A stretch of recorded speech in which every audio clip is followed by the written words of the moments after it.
She smiled at me across the divorce table. Her lawyer pushed a document toward me. 70% of everything I owned gone with a signature. I picked up the pen. I smiled back. And I signed. What she didn't know was that I had been planning this moment for 31 days. Every signature, every account, every asset she thought she was taking had already vanished.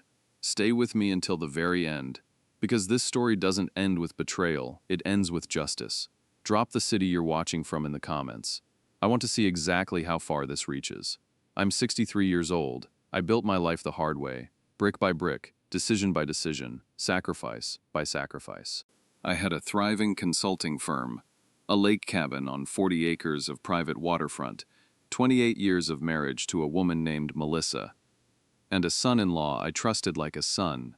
His name was Marvin. I need you to understand something before I continue. The moment that broke me was not a phone call. It was not a text message discovered by accident. It was not a rumor whispered at a dinner party. I saw it with my own eyes. It was a Tuesday morning.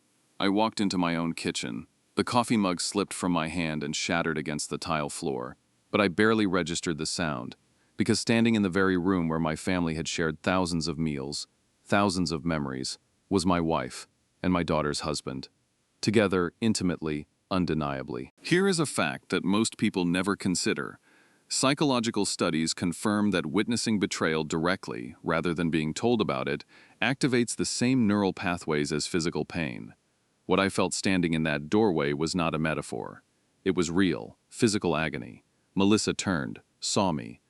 The color drained from her face like a floodgate had opened. Marvin spun around, shirt wrinkled, panic-stricken, speechless. I did not scream, I did not throw anything, I did not collapse. Instead, I did something that surprised even me. I spoke calmly. "Don't," I said before she could form a single excuse. "Just don't," I asked, the only question that mattered, how long. Neither of them answered, which was answer enough. I walked out of that kitchen, and while they whispered frantically behind me, I was already thinking, already calculating, already planning every single move I would make next. For 7 days, I played the perfect fool. Every morning I made my coffee, read my newspaper, kissed Melissa on the cheek before leaving for the office, smiled at dinner, asked about her day. While she cooked my favorite meals, pot roast, candlelit dinners, the works, drowning in guilt and mistaking my silence for ignorance, I was executing a plan that had taken less than 48 hours to architect. There is something that most people don't know about long-term marriages. The betrayed partner is almost always underestimated. Melissa assumed that my calm meant I was broken, that my silence meant I was defeated, that my compliance meant she had already won. She was catastrophically wrong. On Tuesday of that week, Marvin's blue pickup truck appeared in my driveway at 2:15 in the afternoon, while I sat upstairs watching through the bedroom window. He used the emergency key we had given him. He let himself in. I noted the time in a small notebook. I photographed the truck in the driveway. Wednesday, 1:45 p.m., 2 hours. I watched Melissa straighten his collar at the back door before he left, a tender gesture, the kind reserved for people you love. I wrote it all down. On Thursday, Melissa came to my study in the blue dress I had always told her she looked beautiful in. She sat across from my desk, twisted her wedding ring, and delivered a carefully rehearsed speech about how we had grown apart. She proposed a trial separation. She suggested I take the cabin, the one she had always considered worthless, and that she keep the house, the savings accounts, and the majority of our investment portfolio.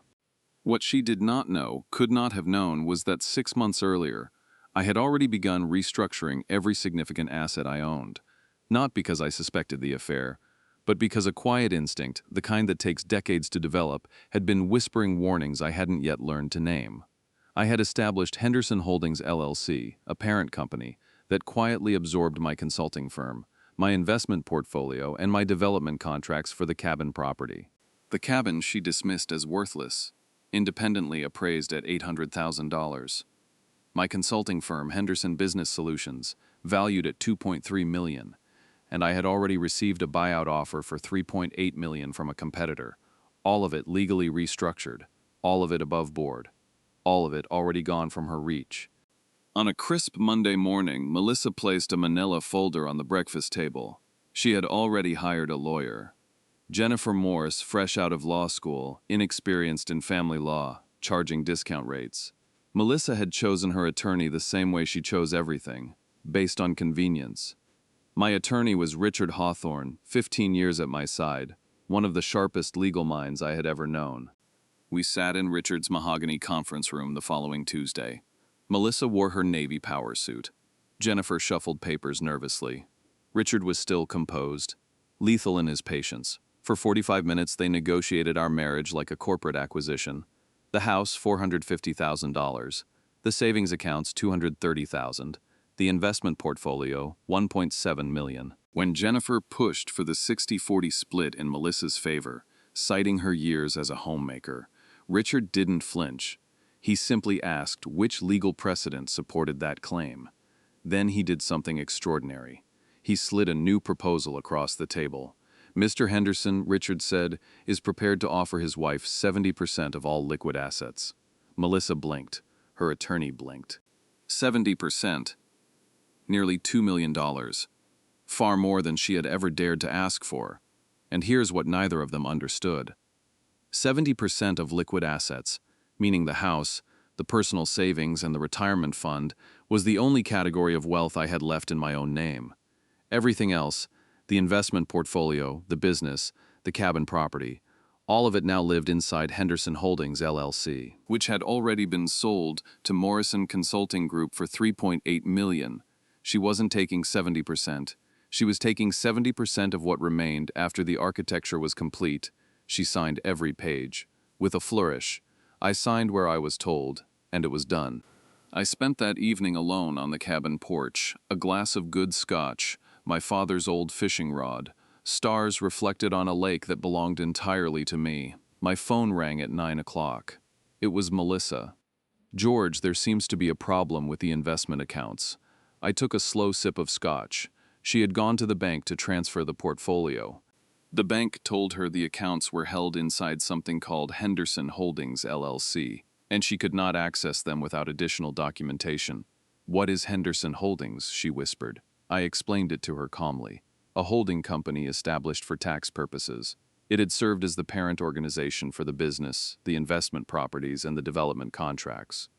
When Morrison Consulting Group purchased Henderson Holdings, they hadn't purchased a business. They had purchased everything inside it. "George, what have you done?" I walked to the porch railing. The lake below was perfectly still. "I gave you exactly what you asked for," I said. 70% of our liquid assets, just as we agreed. The house mortgaged. $250,000 still owed, plus $4,000 a month in business liens I had secured against it during the transfer. The savings real. Accessible hers. The retirement fund real, accessible hers. But the $1.7 million she had built her future around, never hers to begin with. She began to cry. I told her I hoped she would be happy. I meant it. I turned off my phone and slept better than I had in months. The collapse was swift. Sarah, my daughter, called me within 2 weeks. Melissa had gone to her asking for $15,000. Sarah had mentioned Marvin's name during the call. Melissa had exploded. Because Marvin, the man she had burned her life down for, had no savings. His finances were quietly devastated by years of living beyond his means. Credit card debt, lifestyle inflation, the quiet arrogance of a man who spent what he didn't have. There is a term for what Melissa had fallen into. Limerence. It is the psychological state of obsessive romantic infatuation, a neurochemical hijacking so powerful that it mimics genuine love while disabling rational judgment. It is the psychological state of obsessive romantic infatuation, a neurochemical hijacking so powerful that it mimics genuine love while disabling rational judgment. Studies show that limerence is most likely to strike during periods of emotional invisibility within long-term relationships. She had mistaken a neurochemical illusion for destiny, and it had cost her everything. I told Sarah the truth about her mother and Marvin. I did not soften it. She deserved to know. She arrived at the cabin 2 days later with 3 suitcases and eyes swollen from crying. The house went into foreclosure 8 weeks after the divorce, sold at auction for less than the amount owed. Melissa declared bankruptcy. Marvin moved back into his childhood bedroom at 32 years old, facing 2 simultaneous divorce proceedings, a collapsed relationship, and a reputation he would spend years trying to rebuild. 6 months later, I stood on the dock at sunrise. Mist rising off the water, the world quiet and unhurried. Sarah appeared behind me with 2 mugs of coffee. She had been living at the cabin for 4 months. She had started freelancing as a graphic designer. She was rebuilding steadily, stubbornly, beautifully. "Dad," she said one morning, "are you happy?" I thought about it honestly. My marriage gone. My son-in-law a stranger. My daughter healing from wounds she never deserved. And yet, for the first time in my adult life, I was living on my own terms. No performance, no maintenance of a life built for appearances, no staying beside someone who no longer respected me. "Yes," I told her, "I think I am." Melissa called once more 2 months later. Her voice was different, smaller, scrubbed clean of pretense. She apologized. Not for help, not for negotiation, just an apology. She told me she had felt invisible in our marriage, that Marvin had made her feel seen again. I told her she was right, that I had let routine swallow the connection between us, that she should have come to me, that counseling, separation, honesty, any of it would have been better than what she chose. "But it doesn't justify what you did," I said. "No," she agreed. "It doesn't." I told her I hoped she would find her way to happiness.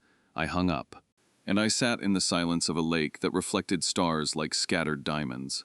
And I finally understood what it felt like to be free. Now I'm turning this over to you.